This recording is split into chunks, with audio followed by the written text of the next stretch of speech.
मुख्यमंत्र्यांची लाडकी बहीण योजनेच्या संदर्भात काँग्रेसवाल्यांना फार ज्वारी लागल्याचं दिसतंय। कारण काँग्रेसचे आमदार व नेते काँग्रेसची सत्ता आल्यास आम्ही ही योजना बंद पाडू असं वक्तव्य करताना दिसतात। आज शिवसेना जिल्हाध्यक्ष महेंद्र भाऊ चंडाळे यांनी पत्रकार परिषदेमध्ये काँग्रेसचा निषेध नोंदवत असं वक्तव्य केल्यास व बदनामी केल्यास जशास तसे उत्तर देऊ असा इशारा दिला।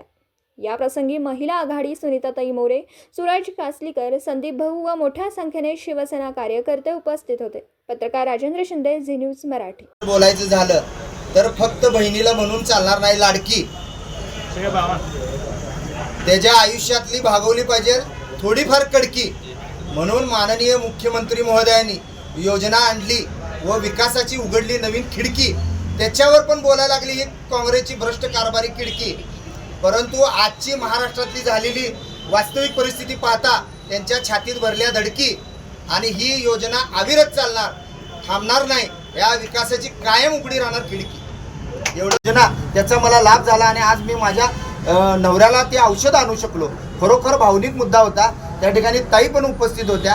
खरं तर पहिलं तर ह्याच्यातनं पॉझिटिव्ह हे सगळं घेतलं पाहिजे, परंतु नेगेटिव्ह पसरवण्याचं काम हे विरोधी पक्ष करत आहे। सर्वसामान्य लाभार्थ्यांनी या विषयावर कधीही असलं चुकीचं वक्तव्य केलेलं नाही, त्याचा आम्ही सगळे पदाधिकारी साक्षीदार आहोत। कारण आम्ही थेट लाभार्थ्यापर्यंत पोहोचून आम्ही त्यांच्या भावना आणि भूमिका ऐकून घेतलेल्या आहे। असेल तर त्यांनी त्याच्यावर योग्य ती कार्यवाही करावी या माध्यमातून मी सांगतो। आणि खऱ्या अर्थानं जी सक्षम आहे त्यांनी असं करूच नये, मुळात आमचा स्वतःहून त्यांनी या गोष्टी करू नये। ज्यावेळी माननीय पंतप्रधान महोदयांनी आपल्याला आठवत असेल की गॅस योजनेचा लाभ देत असताना सरसकट सगळ्यांना मिळत होता, तर त्यांनी एक आव्हान केलं होतं की जी सक्षम आहे त्या लोकांनी ह्या योजनेचा लाभ घेऊ नये, जेणेकरून जी गोरगरीब आहे त्या लोकांपर्यंत ही योजना प्रभावीपणे आपल्याला पोहोचवता येईल।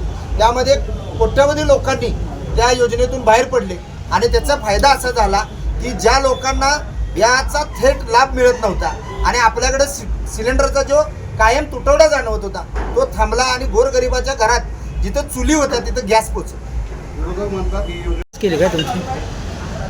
खऱ्या अर्थानं आजची जर वास्तविक परिस्थिती पाहिली तर मी मगाशी तेच सांगितलं की काँग्रेस काळात आपण सगळ्यांना माहिती आहे की योजना निर्गमित व्हायच्या, परंतु ती आर्थिक तरतूद होत नव्हती, ती थेट लाभार्थ्यापर्यंत पोहोचत नव्हती। मधल्यामध्ये असलेल्या एजंटगिरीमुळं सगळ्या त्यांच्या केलेल्या योजना कोलमडल्या। परंतु इतिहासात पहिल्यांदाच मुख्यमंत्री एकनाथजी शिंदे साहेब झाल्यानंतर आपण पाहिला की निरनिराळ्या योजना निर्गमित झाल्या व त्याच्याबरोबर प्रशासकीय अधिकारी नाही तर आम्ही सर्व जबाबदार पदाधिकारी पण काम करतो। म्हणजे एखादी योजना निर्गमित झाली, ती लाभार्थ्यापर्यंत पोचली आणि ती पोचली की नाही चौकशीसाठी कुटुंब भेट ही संकल्पना मुख्यमंत्री महोदयांनी आणली। म्हणजे ज्या बहिणीसाठी ही योजना निर्गमित झाली ती त्याला मिळाली की नाही हे आवर्जून प्रत्येक पदाधिकाऱ्यानं प्रति दिवस 15 कुटुंबांना भेट देऊन या ठिकाणी ती माहिती घ्या असा आदेश मुख्यमंत्र्यांनी दिला। म्हणजेच याच्यावरून लक्षात येतं की आपल्या राज्याचे मुख्यमंत्री किती संवेदनशील आहेत। त्यांना फक्त घोषणा करून त्यामधनं वाहवाही मिळवायची नाही आहे, तर ती मूळ लाभार्थ्यापर्यंत पोचवायची आहे आणि त्यासाठीच अंतःकरणापासून काम करणारं हे नेतृत्व आहे। आणि अशा नेतृत्वाच्या विरोधात कुणी जरी बोललं तर त्याला शिवसेना खपवून घेणार नाही।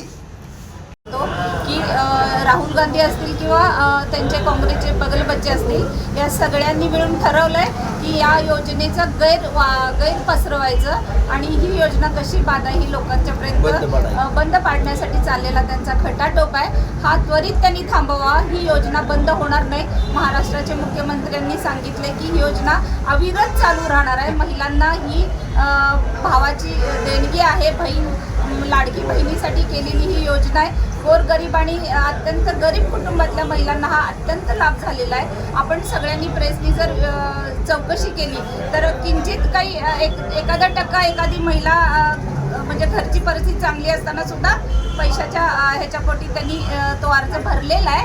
पण 100% महिलांची ज्या लाभार्थी आहेत त्या अत्यंत म्हणजे गरीब कुटुंबातल्या महिला आहेत आणि त्यांना हा लाभ मिळतोय। काँग्रेसनं किंवा राष्ट्रवादी काँग्रेसनं विचार करायला पाहिजे की ही योजना खूप चांगली आहे आणि महिलांना थेट लाभ मिळतोय.